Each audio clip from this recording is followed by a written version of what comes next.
Tours entre préparatifs de Noël et manifestants. Parce qu'une fois encore, les Tourangeaux sont dans la rue. Aujourd'hui, ils étaient 300 réunis sous les drapeaux des syndicats. Chacun défend son cas et celui de son entreprise. Employés de Herta, de ST Microelectronics, de SKF, de la Poste, mais aussi retraités et enseignants. Une manifestation interprofessionnelle pour dénoncer la mauvaise gestion de la crise. Il y a de l'argent dans ce pays, je suis désolée. Il y a eu des super profits, ça revient aux actionnaires, ça c'est pas normal. On casse tout actuellement. Vous avez les collectivités territoriales qui ont de moins en moins de moyens financiers, ça va nous poser des problèmes à l'avenir. L'éducation qu'on est en train de casser, la sécurité sociale.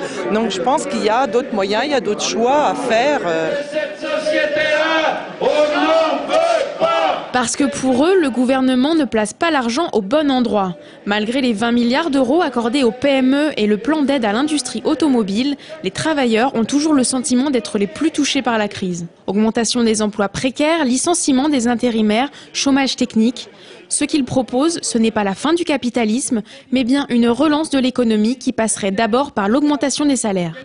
Si vous mettez 1 euro de salaire en plus dans la poche d'un salarié, il y en a les 2 tiers qui retournent dans la consommation. Il va acheter, il va s'alimenter mieux, il va s'acheter une voiture, il va investir dans son logement, etc. Donc on sait que le 2 tiers d'augmentation de salaire, ça revient dans l'économie locale. Donc c'est ça qu'il faut appuyer. Hausse des salaires, pérennisation des emplois, création d'entreprises, telles étaient les requêtes des manifestants. Et pour en débattre, les syndicats ont demandé une table ronde avec le préfet.